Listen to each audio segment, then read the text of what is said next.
L'impact fut instantané, le métal se tordit, le verre se brisa. Son corps se projeta en avant tandis que l'obscurité l'engloutissait entièrement, mais la mort n'était que le début. Lorsqu'elle ouvrit les yeux, elle n'était pas dans les décombres. Elle était à l'extérieur, regardant les ambulanciers se battre pour réanimer son corps sans vie. Puis vint l'attraction, une force plus forte que la gravité, l'entraînant dans un royaume au-delà du temps. Ce qu'elle a vu ensuite allait tout changer, et ce que Jésus a révélé sur les Blancs la bouleverserait profondément. Je m'appelle Angela Thomas, et avant ce jour, avant que ma vie ne me soit arrachée et restituée d'une manière à laquelle je ne m'attendais pas, j'étais juste une femme ordinaire, une mère, une sœur, une amie et, par-dessus tout, une croyante. J'avais 45 ans, je vivais à Atlanta, en Géorgie, et je travaillais comme infirmière dans un établissement local de soins pour personnes âgées. Ma vie n'était pas glamour et je n'étais pas célèbre, mais j'étais contente. J'avais travaillé dur pour tout ce que j'avais et, malgré tous les hauts et les bas, j'avais toujours fait confiance à Dieu. J'ai été élevé dans l'église, fille d'une mère priante et d'un père travailleur. La foi n'était pas seulement quelque chose que je pratiquais le dimanche, c'était le fondement de qui j'étais. Je croyais en Jésus de toutes les fibres de mon être. Je croyais au paradis. Je croyais au pouvoir de la prière. Et pourtant, avec toute cette conviction, je ne m'attendais pas à ce qui allait m'arriver. Je n'aurais jamais pensé me tenir devant Jésus et voir de mes propres yeux les choses que la plupart des gens ne lisent que dans les Écritures. Mes journées étaient simples mais enrichissantes. Je me réveillais à 5h30, avant que le soleil ne se lève complètement, j'étirais les bras et je remerciais Dieu pour une autre journée. Ma routine matinale n'a jamais changé, la prière d'abord, le café ensuite. J'ai adoré ces quelques instants de paix avant que le monde ne se réveille, avant que mon téléphone ne se mette à vibrer de messages, avant que le poids de mes responsabilités ne repose sur mes épaules. J'ai eu un fils, Jordan, ma fierté et ma joie. Mais à 22 ans, il bâtissait déjà sa propre vie. Il avait déménagé l'année dernière, me laissant avec une maison plus vide et plus calme. Mais je chérissais l'indépendance qu'il trouvait. Je l'avais élevé pour qu'il soit fort, qu'il ait confiance en Dieu et qu'il ne perde jamais la foi, peu importe les difficultés de la vie. Ce matin-là, comme beaucoup d'autres, il m'avait envoyé un petit texto, « Bonjour maman, n'oublie pas de prendre un peu de ce pain de maïs que j'aime. Je t'aime. » J'ai souri en le lisant. Mon fils avait une façon de faire ma journée avec les mots les plus simples. Après m'être préparé, j'ai enfilé ma blouse bleu marine, enfilé mes chaussures de travail confortables et me suis dirigé vers la cuisine. L'arôme du café frais remplissait l'air, se mélangeant au son de la musique gospel diffusée doucement par mon haut-parleur. Chaque matin, je jouais des chants d'adoration pendant que je préparais un petit déjeuner léger. La musique donnait le ton de la journée, me rappelant la présence de Dieu en tout, même dans les plus petits moments.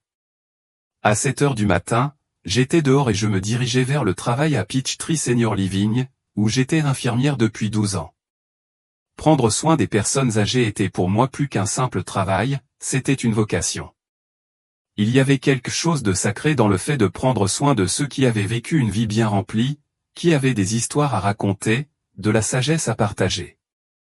J'avais mes habitués, Madame Johnson, qui racontait toujours une nouvelle histoire sur son enfance, et Monsieur Ray, qui fredonnait de vieux hymnes gospel chaque matin pendant que je vérifiais ses signes vitaux. Ce jour-là, comme les autres, j'ai fait ma tournée, discutant avec mes patients, distribuant des médicaments et m'assurant que tout le monde se sentait à l'aise. Ce fut une journée paisible, ordinaire à tous points de vue. Je n'avais aucune idée qu'à la tombée de la nuit, je serais dans un endroit que je n'aurais jamais imaginé, dans un endroit que je n'aurais jamais pensé voir jusqu'à mes derniers jours sur Terre. À 18h, mon quart de travail était terminé et j'étais épuisé. J'ai vérifié mon téléphone et j'ai revu le SMS de Jordan. Je me suis souri. Il pouvait être si persistant quand il s'agissait de nourriture. Alors, au lieu de rentrer directement chez moi, j'ai fait un arrêt rapide à la boulangerie locale et j'ai acheté une miche de son pain de maïs sucré préféré. La pluie avait commencé légèrement au début, juste pour tomber en bruine sur mon pare-brise alors que je sortais du parking. Je n'étais pas inquiet. J'avais conduit pire. Pendant que je conduisais, j'ai allumé ma station gospel préférée, fredonnant une chanson que j'avais entendue d'innombrables fois auparavant. C'était un chemin familier pour rentrer chez moi, un chemin que j'avais parcouru tellement de fois que je pensais à peine au virage. Mon esprit dérivait vers ce que je cuisinerais pour le dîner, si Jordan passerait par là et combien j'avais hâte de me coucher tôt au lit pour une fois. Puis, sorti de nulle part, tout a basculé. Une seconde, je conduisais, agrippé le volant, concentré sur la route devant moi. Le lendemain, mon monde entier a explosé dans le chaos. Des phares brillants inondaient ma vision, un camion dérapant rapidement sur le trottoir mouillé. J'ai à peine eu le temps de réagir. Mon cœur cogna contre mes côtes alors que j'essayais instinctivement de faire un écart, mais il était trop tard. L'impact a été violent, du métal craquant contre du métal, du verre brisé, un cri assourdissant remplissant mes oreilles. Mon corps s'est précipité en avant, la ceinture de sécurité m'a coupé la poitrine, ma tête s'est appuyée contre le siège. Et puis plus rien. Aucune douleur, aucun son, seulement l'obscurité. Pendant un instant, j'ai eu l'impression de flotter dans un vide sans fin. Pas de sol sous moi, pas de poids sur mon corps, juste du vide. Mais à mesure que le silence se prolongeait, quelque chose changea. Une chaleur douce et douce, comme si j'étais enveloppé dans l'étreinte la plus réconfortante, a commencé à m'entourer. Puis je l'ai vue. Une lumière. Pas comme les phares ou la lueur stérile des ampoules des hôpitaux. Cette lumière était vivante, elle était partout et nulle part à la fois. Et à ce moment-là, j'ai su que je n'étais plus dans mon corps. Je n'étais plus dans le monde que j'avais connu. J'étais ailleurs, et tout ce que je pensais comprendre sur la vie, la mort et ce qui allait suivre était sur le point de changer à jamais. L'air nocturne était frais, le genre de brise qui vous faisait baisser un peu votre fenêtre pour la sentir frôler votre peau. Je venais de terminer un long service à l'hôpital et mon corps me faisait mal après des heures passées à bouger, à soulever et à prendre soin de mes patients. L'épuisement venait, mais ce soir, il y avait une étrange lourdeur dans ma poitrine dont je ne pouvais pas me débarrasser. Je me suis dit que c'était juste de la fatigue.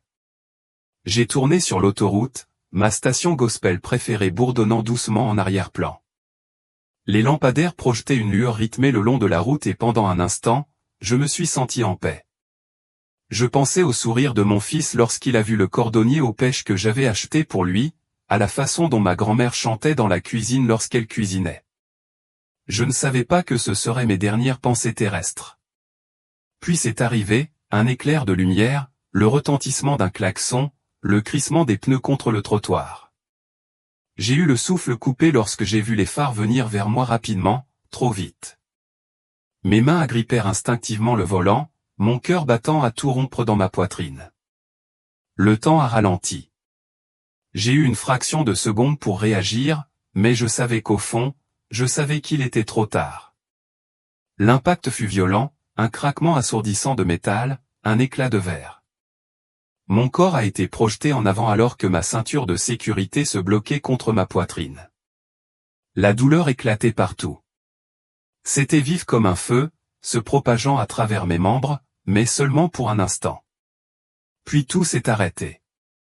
Il n'y avait aucune douleur, aucun son, aucun poids dans mon corps. J'étais simplement là, suspendu dans un silence si complet qu'il en était presque paisible. J'aurais dû être terrifié, mais je ne l'étais pas. Au lieu de cela, un étrange détachement s'est installé sur moi. C'est à ce moment-là que je me suis vu. Au début, je ne comprenais pas ce que je regardais. Il y avait ma voiture, tordue et méconnaissable, le pare-brise fracturé comme une toile d'araignée. Et il y avait une femme avachie contre le volant, immobile. Ses blouses bleu marine étaient déchirées, son visage à peine visible sous des traces de sang. C'était moi. J'étais hors de mon corps, planant juste au-dessus de l'épave. Un flot d'émotions m'envahit, incrédulité, confusion et un besoin désespéré de me réveiller. Mais peu importe à quel point j'essayais de bouger, je restais en apesanteur, regardant la scène se dérouler sous moi. Tout autour de moi ralentissait, comme un rêve où le temps n'avait aucun sens. La pluie scintillait dans les airs, figée en gouttelettes qui scintillaient comme de minuscules diamants. Le hurlement lointain des sirènes résonnait, mais le son était étouffé, comme si je l'entendais à travers l'eau. J'ai vu mes doigts trembler, mais ce n'étaient plus mes doigts. Je n'étais pas dans ce corps. Puis le mouvement. Un ambulancier est apparu, le visage pâle alors qu'il criait des ordres que je n'arrivais pas à comprendre. Il a tendu la main vers moi. Oh non, pas moi, mon corps pour vérifier mon pouls. Une autre ambulancière, une femme aux cheveux noirs attachés en chignon serré, a pressé ses mains contre ma poitrine, pratiquant la RCR avec une précision frénétique. « Restez avec nous », a-t-elle exhorté. « Allez, ne fais pas ça. » Je voulais lui dire que tout allait bien, qu'elle n'avait pas à se battre si fort parce que d'une manière ou d'une autre, je savais que je ne reviendrais pas. Puis je l'ai vue. Une silhouette se tenait près de l'épave, épargnée par le chaos. Elle n'était pas une ambulancière et elle n'était pas non plus une spectatrice. C'était quelqu'un que je n'avais pas vu depuis des années, ma grand-mère. Elle était exactement telle que je me souvenais, une peau brun foncé, des yeux doux qui avaient toujours contenu chaleur et sagesse. Elle ne parlait pas, mais ce n'était pas nécessaire. Sa simple présence m'a dit ce que je refusais d'accepter, j'étais mort. Les larmes me montèrent aux yeux, même si je ne savais pas si j'avais encore des yeux sous cette forme. 1000 pensées me sont venues à la fois, mon fils, ma famille, la vie que je venais de quitter. C'était fini. Ma grand-mère leva la main, me faisant doucement signe. Et puis je l'ai ressenti une force différente de tout ce que j'avais jamais connu, me tirant de l'épave, des lumières clignotantes et des voix désespérées. Ce n'était pas effrayant, c'était chaud, familier, comme les bras de quelqu'un qui m'avait connu toute ma vie. J'ai tourné mon regard vers la source de cette chaleur et soudain, le monde autour de moi a changé. Les verres brisés, la pluie, les cris lointains, tout cela passait au second plan. Tout a été englouti par la lumière. Pas n'importe quelle lumière, mais quelque chose de vivant. Cela ne venait pas d'une seule direction, c'était partout, m'enveloppant, coulant à travers moi. C'était l'amour. Je n'avais plus l'impression de flotter, j'étais attiré, porté par quelque chose de plus grand que la gravité, quelque chose qui me retenait sans effort. Plus j'avançais dans la lumière, moins je me souciais de ce que j'avais laissé derrière moi. La douleur, les regrets, les soucis de la vie disparaissaient, se dissolvaient en quelque chose de plus réel que tout ce que j'avais jamais connu. Et puis une voix. Ce n'était pas bruyant, mais cela remplissait chaque partie de moi. C'était puissant, mais pas d'une manière qui commandait. C'était une voix qui me connaissait, qui m'avait toujours connu. Viens. Je n'avais pas besoin de demander de qui il s'agissait. Chaque partie de moi l'a reconnu, Jésus. Cette prise de conscience a provoqué un tremblement dans mon âme. C'était lui, celui que j'avais prié, adoré, désiré voir mais que je n'aurais jamais imaginé rencontrer ainsi. Je voulais parler, demander pourquoi il m'appelait, mais avant même de pouvoir prononcer les mots, je me sentais attiré plus profondément dans la lumière. La dernière chose que j'ai vue avant que tout ne disparaisse, c'était ma grand-mère debout sur le seuil, qui regardait avec un doux sourire. Et puis je suis parti.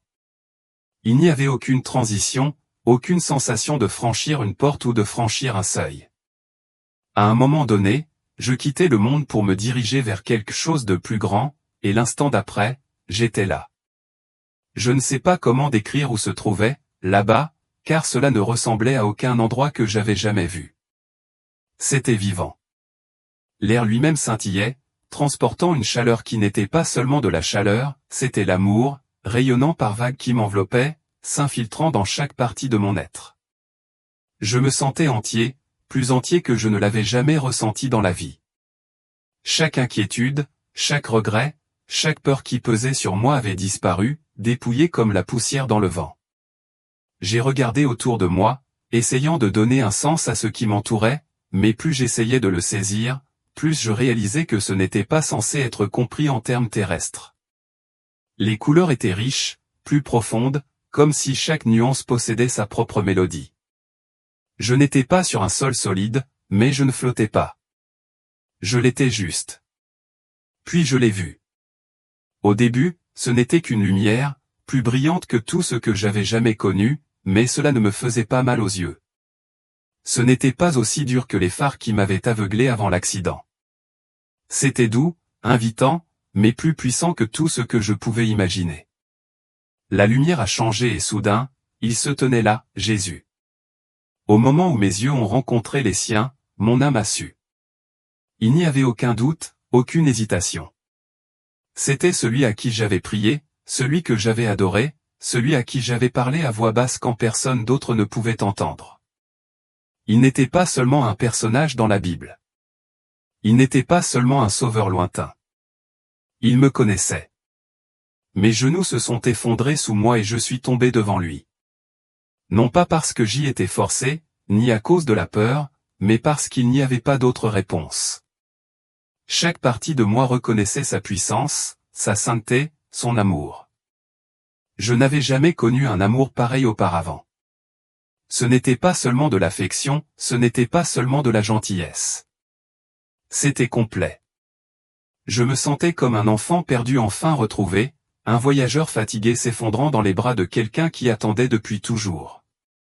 Il s'est avancé, même si sa lumière dépassait tout ce qui était humain, je pouvais voir son visage. Oh, son visage. C'était beau, mais pas dans le sens où nous pensons à la beauté sur terre. Il ne s'agissait pas de la symétrie de ses traits ou de l'éclat de sa peau. C'était qui il était. Sa présence même était amour. Ses yeux. J'aurais pu y tomber pour toujours. Il détenait l'éternité elle-même des profondeurs de sagesse et de savoir qui s'étendaient au-delà de tout ce que mon esprit pouvait contenir. Et pourtant, il y avait autre chose, le chagrin. Une profonde tristesse, triste dans ses yeux, mêlée à tout l'amour et la tendresse. C'était comme s'il avait trop vu, trop porté. Mon cœur me faisait mal rien qu'en le regardant. Puis il a parlé. Ma fille. J'ai haleté. Le son de sa voix ne ressemblait à aucune voix que j'avais jamais entendue. Ce n'était pas seulement entendu par mes oreilles, cela résonnait à travers moi, enveloppant mon âme comme une mélodie que j'avais toujours connue mais dont je ne me souvenais jamais jusqu'à présent. À ce moment-là, j'ai su qu'il m'avait toujours connu. Chaque prière murmurée, chaque larme silencieuse, chaque instant où je pensais que j'étais seul où il avait été là. Je voulais parler, mais je n'avais pas de mots. Que pourrais-je dire en présence du roi des rois? Que pourrais-je lui offrir? Et pourtant, je n'avais pas besoin de dire quoi que ce soit. Il savait. Il a tendu la main, et au moment où sa main a touché la mienne, j'ai tout vu. C'était comme si le temps s'était replié sur lui-même et, tout à coup, j'observais ma propre vie, mais pas de mon point de vue. Je le voyais à travers ses yeux. Je me voyais enfant, assis seul sur le terrain de jeu pendant que les autres enfants jouaient. Je m'étais senti invisible à l'époque, juste une autre fille tranquille en arrière-plan. Mais de son point de vue, je n'étais pas du tout seul. Il y avait des anges debout juste à côté de moi. Je ne les avais jamais remarqués, mais ils étaient là depuis toujours. J'ai revu des moments que j'avais complètement oubliés, des moments où j'avais souri à un inconnu, sans savoir qu'il envisageait de mettre fin à ses jours. Des fois, j'avais prié pour des gens qui ne savaient pas que je priais pour eux. Des fois, j'avais choisi la gentillesse plutôt que la colère, la miséricorde plutôt que le jugement. Et chacun de ces moments avait compté. Les larmes ont rempli mes yeux. J'avais passé une grande partie de ma vie à me demander si j'en avais fait assez, si mon existence avait fait une différence. Et maintenant, Jésus me montrait que c'était le cas. Même les plus petits actes, même les moments que je pensais insignifiants, s'étaient répercutés sur l'éternité. Mais ensuite les images ont changé.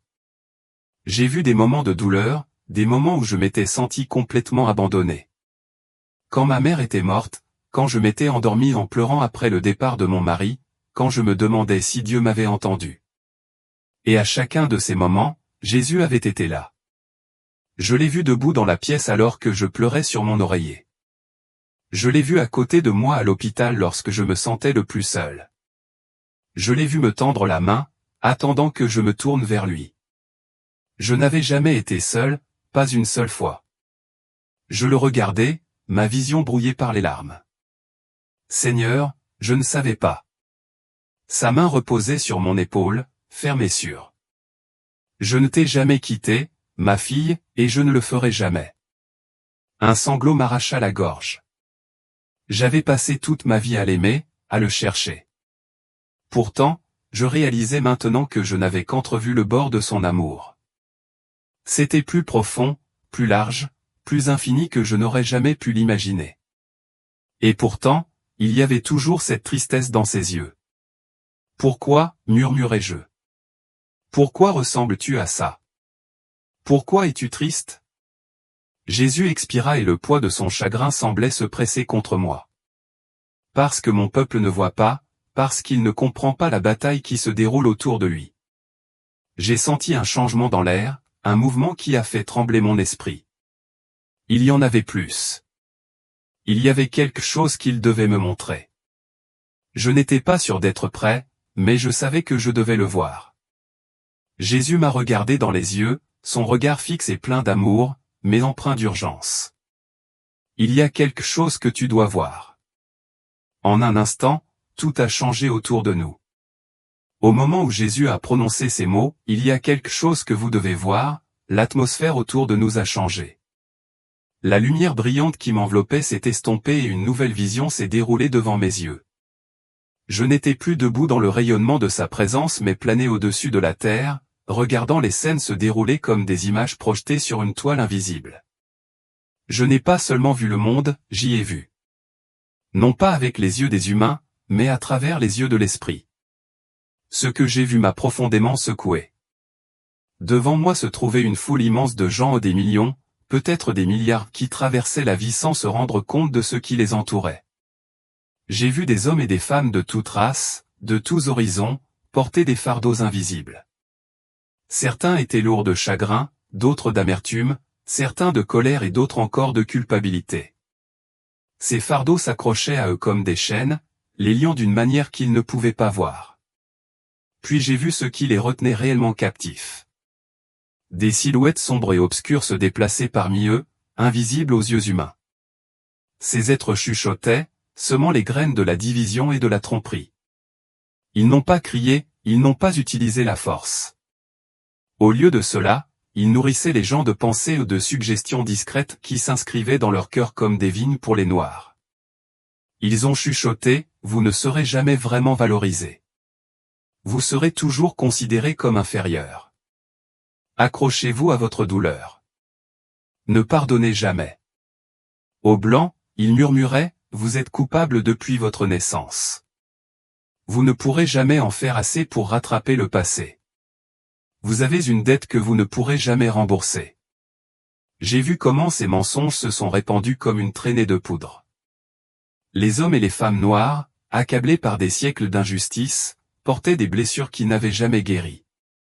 Leur douleur était réelle, leur souffrance avait été profonde.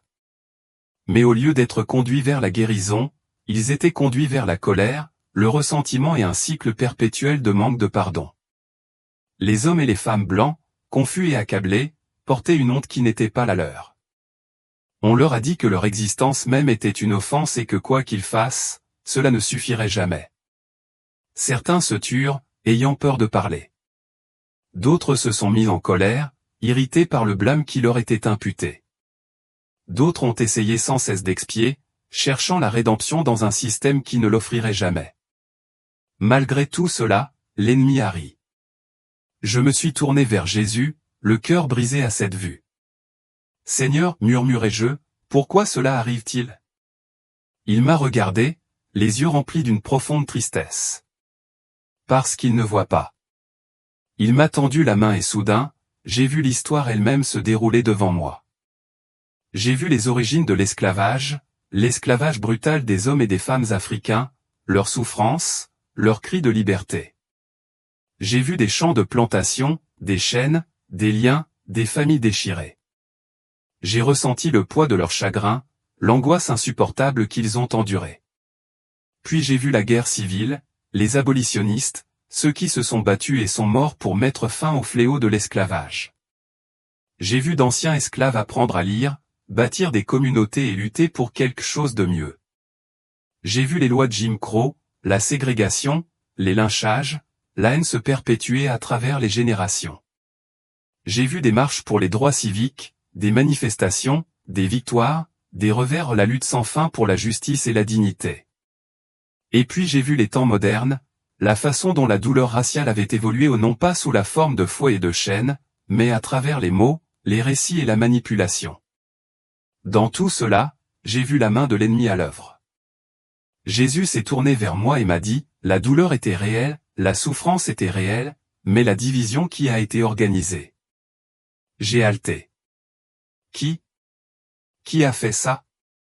Ai-je demandé, ma voix tremblante. Le regard de Jésus était fixe. L'ennemi des âmes. Puis j'ai vu les esprits derrière la division. Ils étaient là depuis le début, attisant les flammes de la haine, tordant les cœurs, utilisant l'histoire comme une arme. Ils ne se souciaient pas de la justice, ils ne se souciaient pas de la vérité. Ils ne se préoccupaient que d'une chose, empêcher les enfants de Dieu de se considérer comme une famille. Ils ne sont pas ennemis l'un de l'autre, dit Jésus, la voix remplie de tristesse. Ce sont tous mes enfants. Et puis j'ai vu quelque chose qui m'a fait plus mal qu'autre chose. J'ai vu des églises, noires et blanches, tomber dans la tromperie. Certaines églises étaient consumées par la race, prêchant l'amertume et la division au lieu de l'évangile.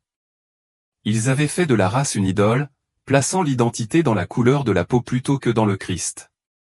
D'autres églises étaient devenues silencieuses, trop effrayées pour dire la vérité de peur d'offenser. Ils ont choisi le confort plutôt que la conviction, laissant la culture les façonner au lieu de rester fermes dans la parole de Dieu. D'autres avaient complètement déformé le message de Jésus, utilisant la Bible pour justifier la supériorité raciale, le nationalisme ou le gain politique. Le corps du Christ était fracturé, affaibli, distrait. Au lieu de s'unir contre le véritable ennemi, ils se sont battus. Au lieu de prêcher l'unité, le pardon et la guérison, ils prêchaient la division, la colère et le blâme. L'ennemi, lui, n'avait pas à lever le petit doigt. Il a simplement observé le peuple de Dieu se détruire lui-même. Les larmes coulaient sur mon visage. Seigneur, m'écriai-je, comment pouvons-nous résoudre ce problème? Jésus tendit la main et une autre vision se développa. J'ai vu des gens en quête d'identité. Ils l'ont recherché dans leur couleur de peau, dans leur ascendance, dans leur lutte. Certains embrassaient leur race avec fierté, tandis que d'autres la ressentaient avec honte. Mais dans tout cela, il y avait un thème commun, ils ne savaient pas qui ils étaient vraiment. Ils avaient oublié. Ils cherchent leur identité au mauvais endroit, a déclaré Jésus, la voix remplie de chagrin. J'ai soudainement vu un autre type de personnes dispersées sur toute la terre. Ils étaient de toute race, de toute nation, de toute langue, mais ils étaient différents. Ils étaient remplis de lumière. Ils ne se considéraient pas d'abord comme noirs ou blancs, ils se considéraient comme des enfants du royaume. Ils portaient une bannière différente, non pas celle de la race, ni celle de la culture, mais celle de la vérité et de l'amour. Ceux-ci sont mon reste, a dit Jésus. Ils ne se sont pas pliés à l'esprit de cette époque. Ils ne se considèrent pas comme des ennemis. Ils se considèrent comme une famille. J'ai vu ce reste tenir bon. Ils ont refusé de se laisser manipuler. Ils ont refusé de haïr. Ils ont refusé de se laisser contrôler par les récits du monde. Et c'est pour cette raison que l'ennemi les détestait. Pour moi, son expression était à la fois sérieuse et remplie d'amour. Cette tromperie est forte, a-t-il déclaré, et beaucoup seront perdus à cause d'elle. J'ai ressenti le poids de ses paroles, l'urgence de ce qu'il disait. Seigneur, murmurai-je, que pouvons-nous faire? Jésus a posé sa main sur mon épaule et j'ai senti son amour se déverser en moi, écrasant et inébranlable. Dites-leur la vérité, a-t-il dit. Certains écouteront, d'autres non, mais la vérité doit être dite. Je tremblais sous le poids de tout cela. J'avais trop vu, compris trop profondément, mais même si mon cœur me faisait mal de chagrin, j'éprouvais aussi de l'espoir parce que peu importe la profondeur de la tromperie, la lumière du Christ était plus grande. J'ai regardé Jésus, mon âme brûlant d'urgence. Y a-t-il plus? J'ai demandé. Il hocha la tête, le regard sérieux. Oui, dit-il, mais il y a plus. Et en un instant, tout a changé à nouveau. Au moment où Jésus a dit, mais il y a plus, toute la vision a changé. La chaleur de sa présence est restée, mais la lumière autour de nous s'est atténuée. Soudain, je me trouvais dans un endroit à la fois époustouflant et terrifiant. Je me suis retrouvé dans une ville comme je n'en avais jamais vu, vaste, imposante, élégante. Les bâtiments s'étendaient haut dans le ciel, leur surface lisse et brillante de lumière mobile. Les rues étaient propres, trop propres, comme si rien d'anormal n'existait.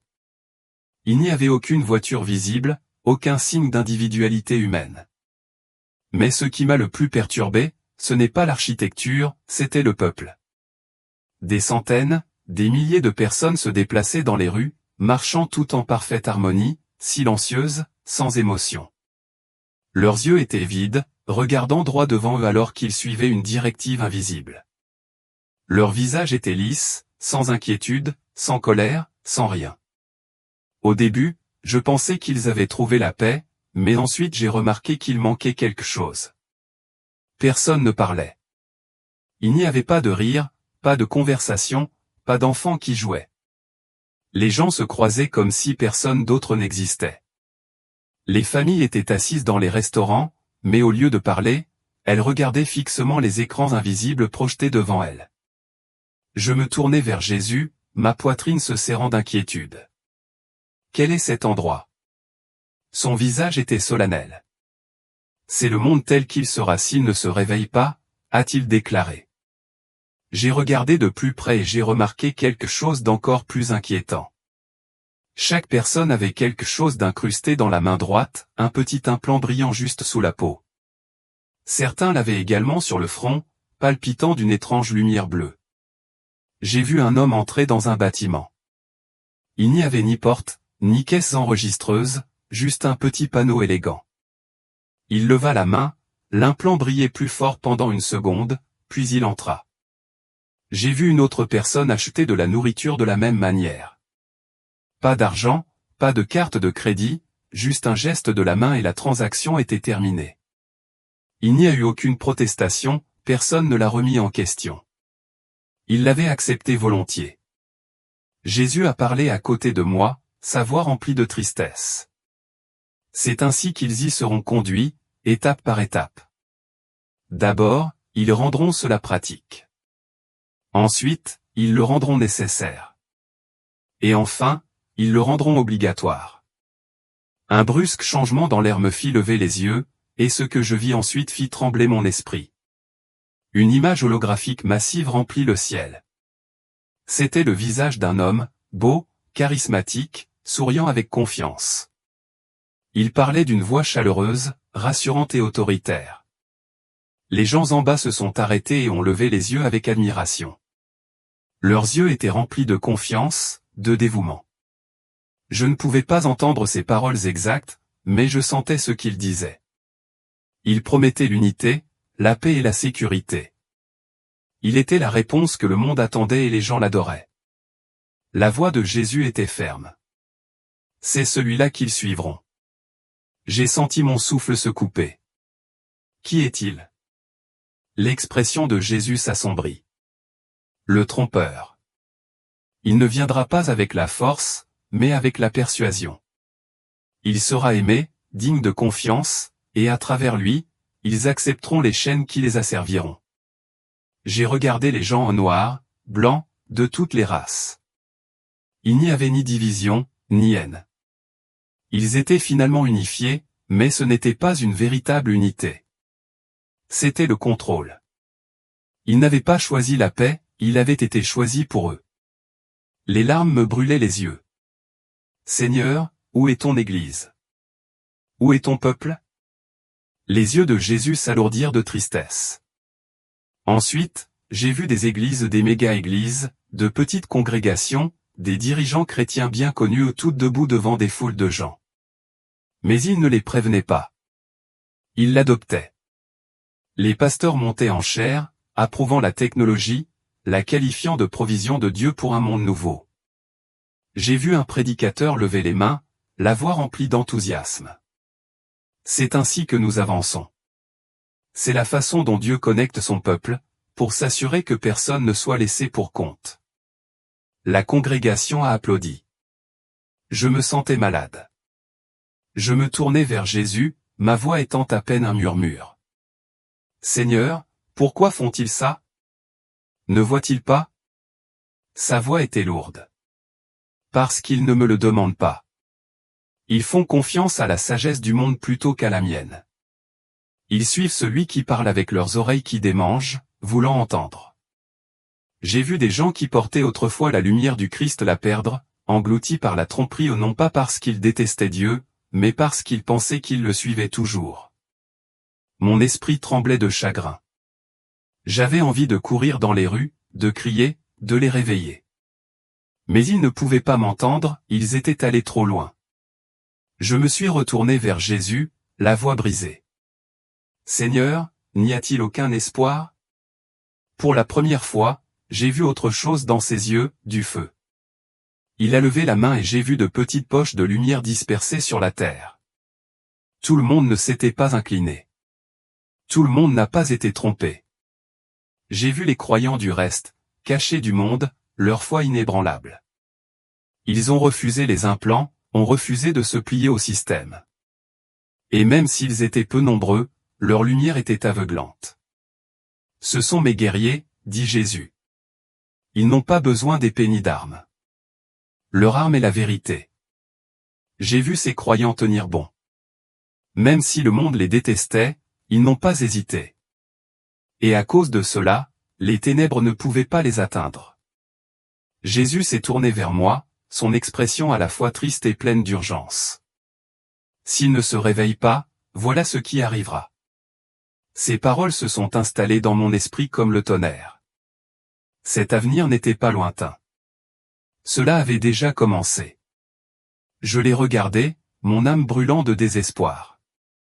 Seigneur, que dois-je faire? Comment pouvons-nous arrêter cela?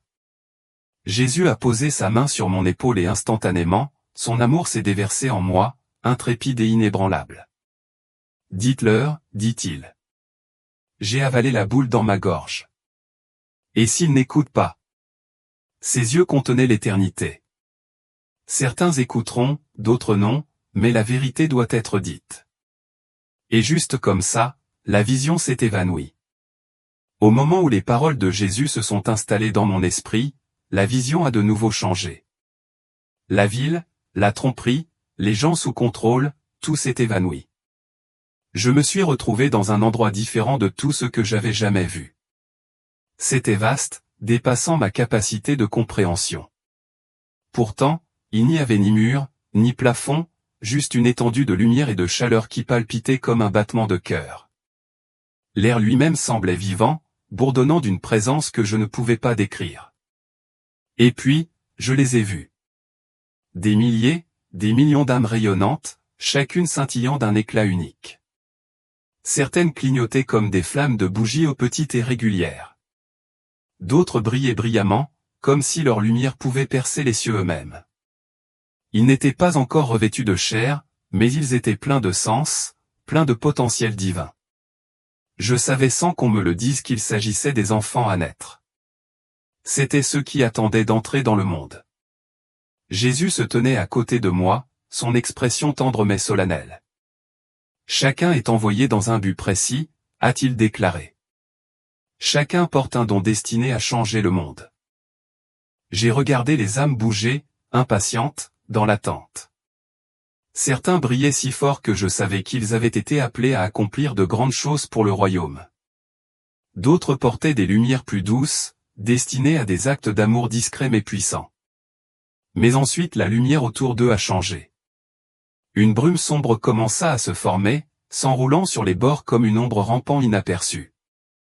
J'ai regardé avec horreur le moment où chaque âme descendait dans le monde, la bataille commençait. Certains sont nés dans des foyers remplis d'amour, où leurs parents les ont nourris, leur ont parlé de vie et les ont orientés vers le chemin que Dieu avait tracé pour eux. Leur lumière est restée forte. Mais d'autres, bien d'autres, sont nés dans le brisement. J'ai vu des familles brisées avant même qu'un enfant ne puisse marcher. J'ai vu des pères abandonner leurs enfants, des mères luttaient seules pour les élever. J'ai vu des yeux se murmurer à leurs oreilles à partir du moment où ils comprenaient les mots « Vous n'êtes pas assez. Vous ne valez rien. Vous ne valez jamais rien. » J'ai vu les distractions, la technologie, les dépendances, la renommée et l'argent se mettre sur leur chemin, les éloignant de leur véritable identité. Et puis j'ai vu la véritable stratégie de l'ennemi. Il ne s'agissait pas seulement de briser les familles. Il ne s'agissait pas seulement de distraire les gens.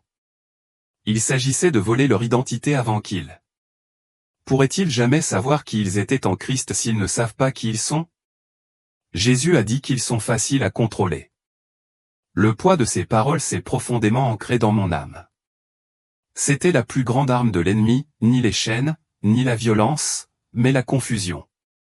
Et ça fonctionnait. Je me suis tourné vers Jésus, mon esprit tremblant. Seigneur, comment pouvons-nous arrêter ça? Ses yeux étaient pleins de feu et d'amour. Il tendit la main, posa sa main sur mon épaule et une poussée de force m'envahit. Retournez, dit-il, et dites-leur la vérité. Je l'ai ressenti avant de le voir, l'attraction, la sensation de déchirure. La lumière autour de moi commença à s'estomper, remplacée par le poids, la pression, le retour écrasant du monde physique. Non, attends. J'ai pleuré. Je ne veux pas partir. Mais il était trop tard. La chaleur de sa présence s'est dissipée et en un instant, j'ai eu le souffle coupé. Le bruit des bips des machines remplissait mes oreilles. Mon corps me faisait mal, lourd et étranger. J'ai senti des mains saisir les miennes et j'ai entendu des voix crier mon nom. J'étais de retour. La première chose que j'ai ressentie a été une douleur vive, lourde, réelle. Elle s'est écrasée sur moi comme une vague, se pressant contre le poids de mon corps. Mes poumons me brûlaient alors que j'étais à bout de souffle. Le son de voix frénétique a inondé mes oreilles. Elle respire. Oh mon Dieu, elle est de retour. J'ai forcé mes yeux à ouvrir, clignant des yeux devant les lumières vives de l'hôpital. Ma sœur était là, me serrant la main si fort que ça faisait mal, les larmes coulant sur son visage. Un médecin se tenait à côté d'elle, le choc inscrit sur ses traits. Elle n'était pas censée survivre, marmonna-t-il en secouant la tête. Nous l'avons perdue pendant plusieurs minutes. Je les ai entendus, mais j'avais l'esprit ailleurs. La vision. Les paroles de Jésus, les avertissements, ils étaient toujours avec moi, gravés dans mon âme. J'étais mort. Je m'étais tenu en sa présence. Et j'avais été renvoyé avec une mission. Je devais leur dire. Écoute-moi, murmurai-je, la gorge nouée. Je l'ai vu. J'ai vu Jésus. Il m'a montré ce qui allait arriver. Nous devons nous réveiller. Ma sœur m'a serré la main. Vous avez traversé tellement de choses, dit-elle doucement, échangeant un regard avec le médecin. Peut-être devrions-nous te laisser te reposer. Non. J'ai essayé de m'asseoir, mais mon corps était faible. Cela se produit déjà. Je l'ai vu. La tromperie, la technologie, les églises. Personne ne voulait l'entendre. Les médecins ont considéré cela comme des hallucinations. Même mon pasteur a hésité lorsque je le lui ai dit, me pressant de faire attention à ce que je partageais. Mais ensuite j'ai commencé à voir les signes, les choses que Jésus m'a montrées dans la vision. Ils se produisaient déjà. J'ai vu les gouvernements déployer des programmes d'identification numérique, les présentant comme l'avenir de la commodité. J'ai vu des reportages sur l'intégration de l'IA dans les églises, les dirigeants l'adoptant comme un outil pour propager l'évangile. J'ai écouté les débats raciaux s'intensifier, les divisions s'approfondir plutôt que de se guérir. Tout se déroulait, étape par étape, comme il me l'avait montré. Et je savais que la bataille avait déjà commencé. Alors maintenant, je vous le dis. Ce monde évolue plus vite que nous ne le pensons. La tromperie ne vient pas, elle est déjà là. L'ennemi n'utilise pas la force. Il utilise la commodité. Il rend les chaînes désirables. Restez éveillés. Cherchez la vérité. Renforcez votre foi maintenant, avant qu'il ne soit trop tard. Ne faites pas confiance à tout ce que le monde appelle le progrès. Demandez à Dieu la sagesse. Un temps vient où vous devrez choisir, la vérité ou la tromperie, la lumière ou les ténèbres, Jésus ou le monde. J'ai fait ma part. Je vous ai dit ce qu'il m'a montré. Ce qui se passe ensuite est votre choix. Certains écouteront. Certains ne le feront pas. Mais le choix vous appartient.